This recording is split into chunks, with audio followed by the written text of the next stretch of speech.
In a bit of irony, the three left pre-dawn, Great Aunt Freya's favorite part of the day, crossing the foggy, muggy countryside in search of a brownie-like creature that could lead them to a new fate. If Merida knew what we were doing, she'd have our hides, Harris said, his eyes sharp as he scanned the tree line for glowing creatures.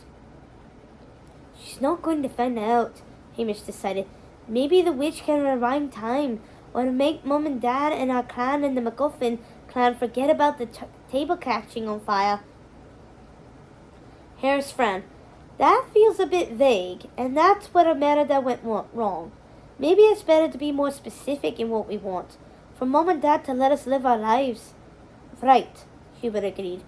Let us live on the battlefields or listen to boring scholars go on and on about poetry, he yawned. Hamish frowned. Your wish isn't specific either. Live our lives? That could mean live our lives at Great Aunt Freya's, replacing floors and lifting up what has to be the world's heaviest fabric for days. His eyes widened at a sudden thought. Or live with Great Aunt Freya permanently, because Mum and Dad have disappeared. They all retched. Hubert's fake retch was the longest and was why Hamish was sure at first whether he'd actually heard something. A small whisper on the wind, almost like a siren's call. His head swerved to the right, and through the mist he saw it, a small glowing blue figure, a flaming head and torso with arms that seemed to beckon him forward, bobbing up and down at the air like a firefly. Look, a wisp! Hamish dove for the creature, which went poof and disappeared. He groaned. It's gone. No, it's not.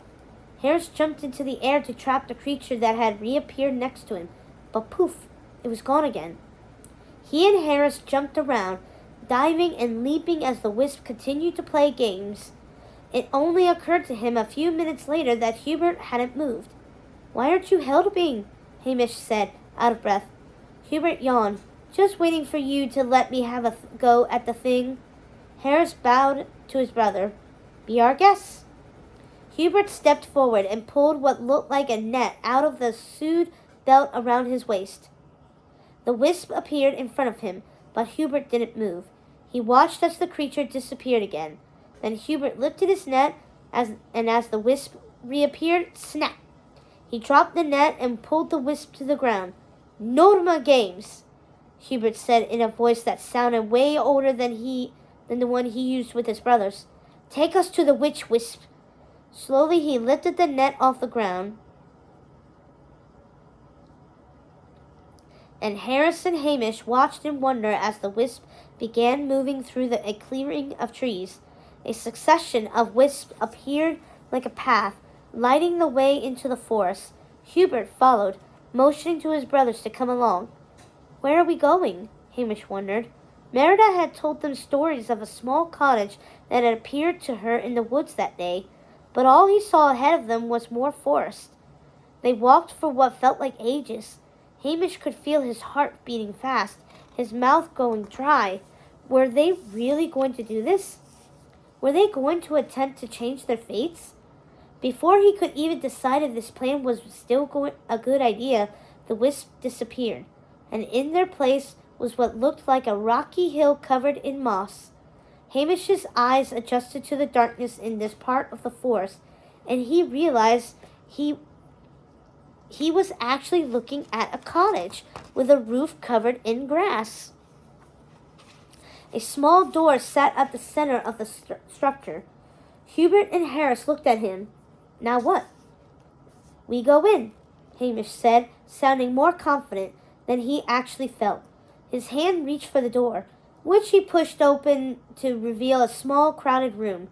Behind him, Hubert gasped. Merida wasn't kidding, Hubert said.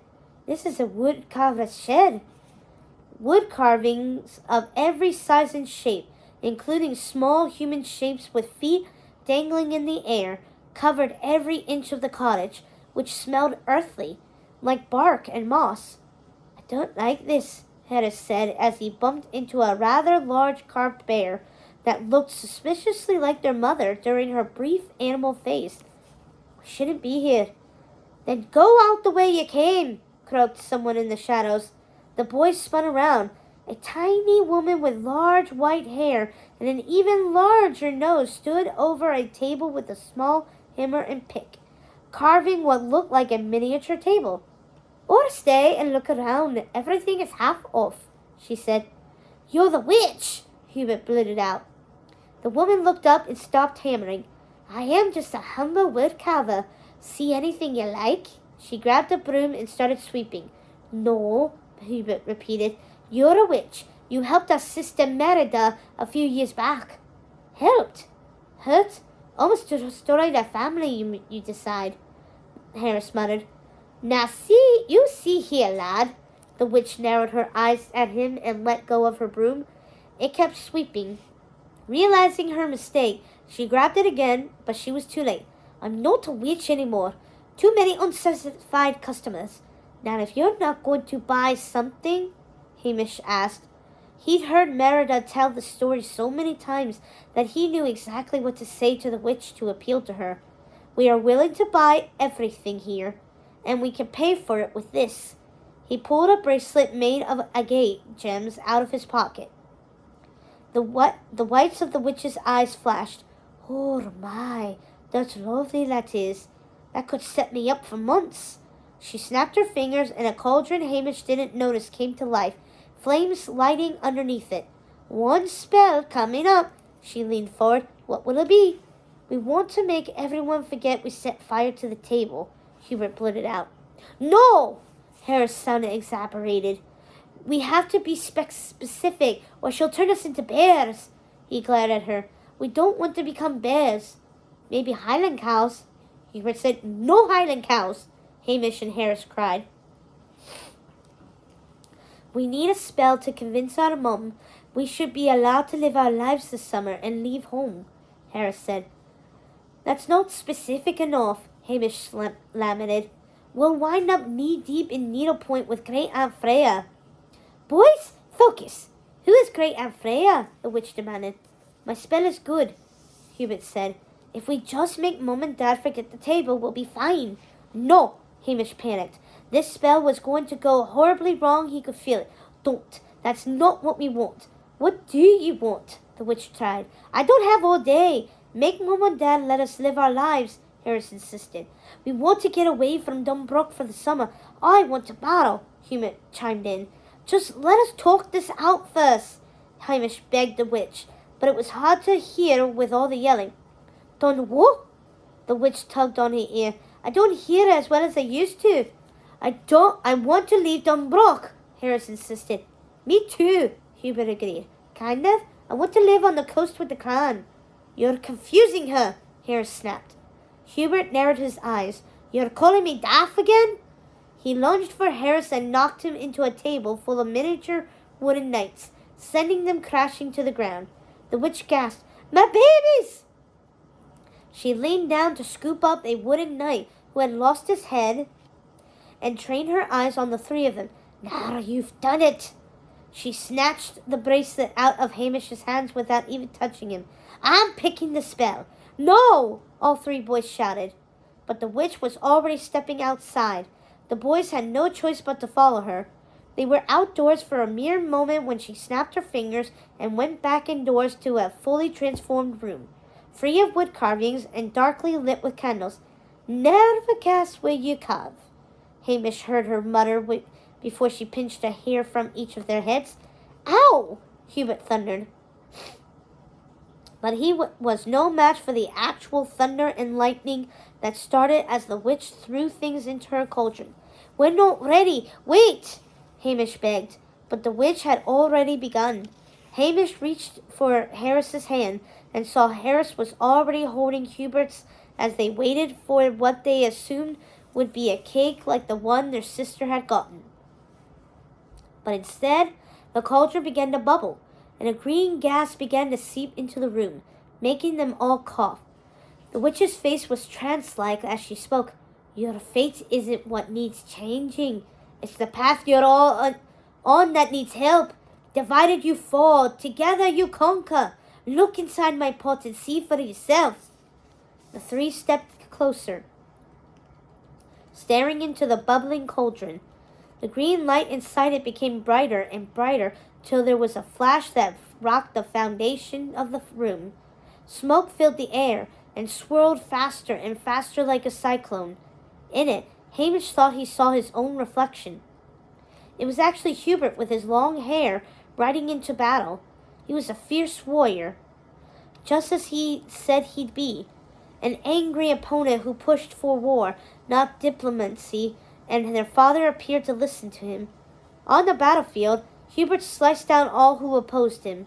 This led to a war on Donbrook's tranquil countryside, to Hubert's leading men to their deaths, including their own father. "No, that's not what I want at all," Hubert cried out. The smoke swirled again, and a new image appeared. Was this Harris? It had to be, because it was a young man with shortly cropped hair sitting in a massive room among other scholars.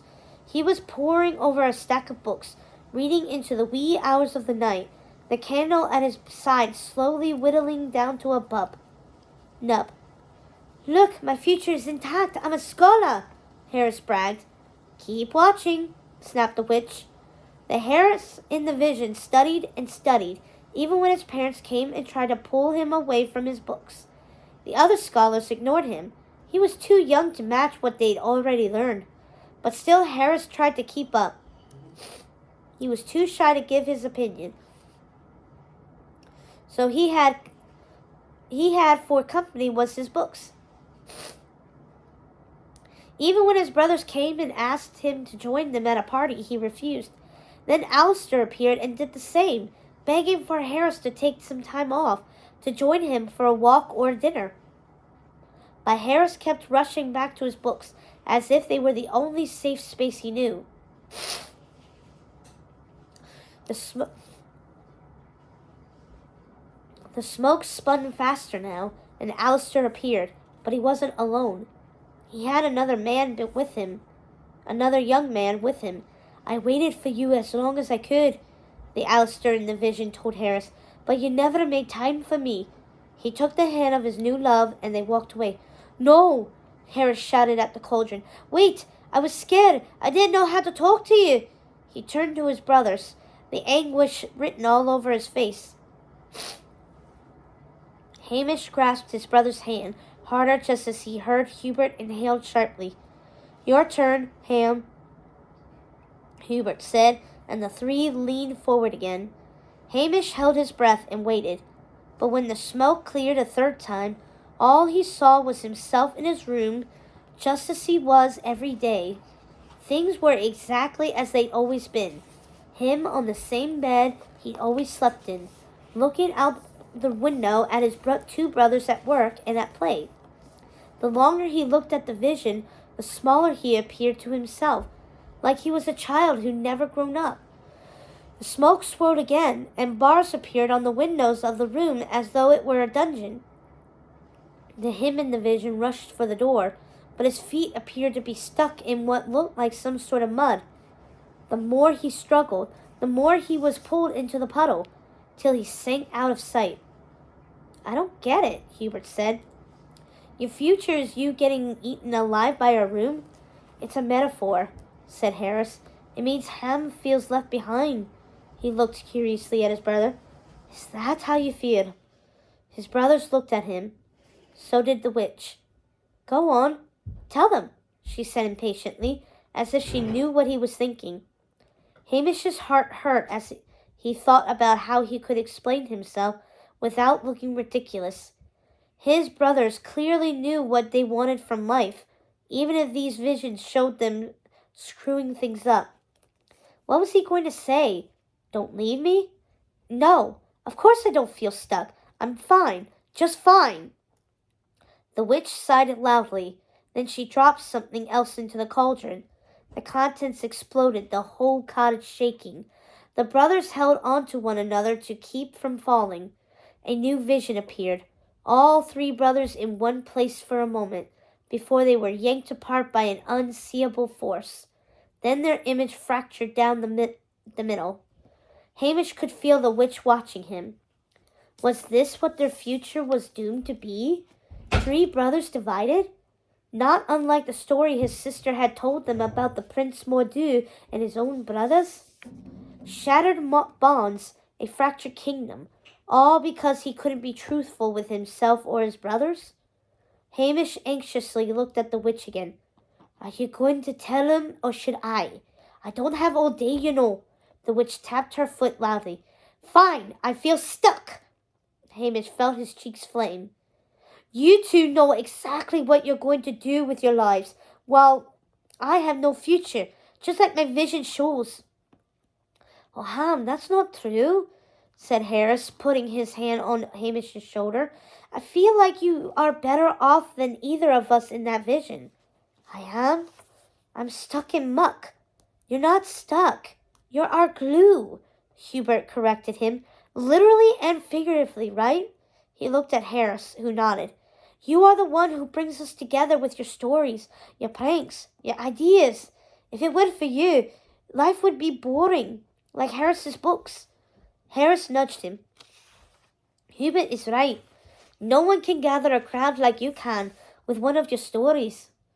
You're a better storyteller than even Dad, and don't tell him we said that.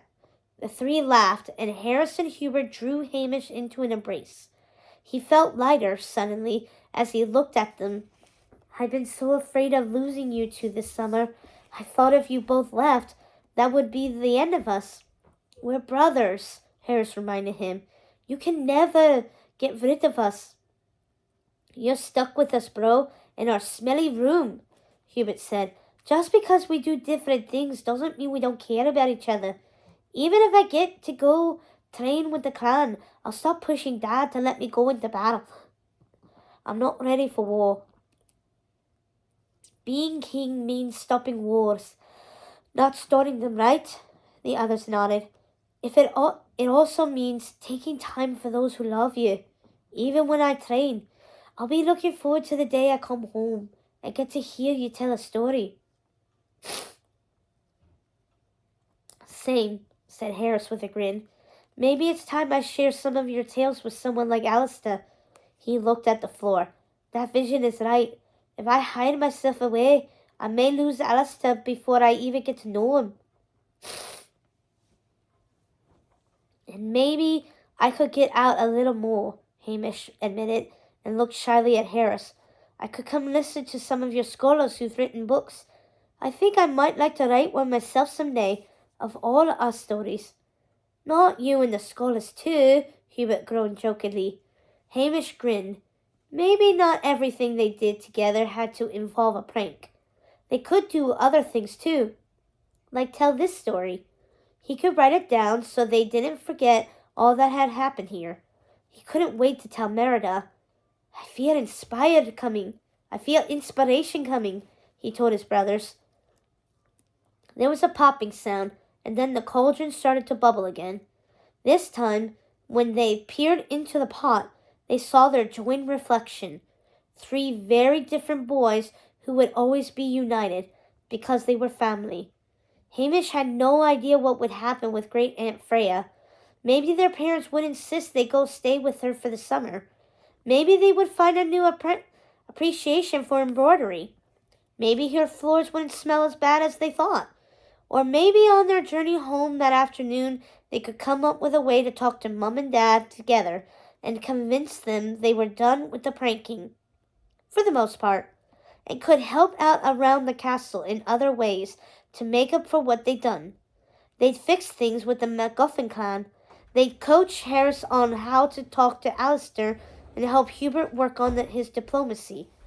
Hamish would put his storytelling to good use. They'd bond. Hamish smiled, feeling content for once. Then he felt himself bumped from behind. Now shoo, all of you, said the witch, pushing the boys to the door. You've already taken up too much of my carving time as it is. Be off now. Hubert dug in his heels. Now hold on a second. We did give you a valuable bubble today. That's true, Harris winked at Hamish. Feels like we should get something in return. Hamish caught on. Yes. Like maybe you could cast a spell to make Maudie forget I put a bunch of small adders in her bed before we left. They're tiny. Those snakes wouldn't hurt a soul, but... Oh, good one, Hubert said approvingly. Nice, added Harris. The witch grabbed her broom. Out! All of you! We devils! Go home! Laughing and linking arms, the triplets ran out of the cottage into the early afternoon sun and a future that felt brighter than ever before. The end. I think that was a great story there, and I actually did put a little bit of accent to there. I'm not sure you guys have noticed. Anyway, till the next reading, see you real soon.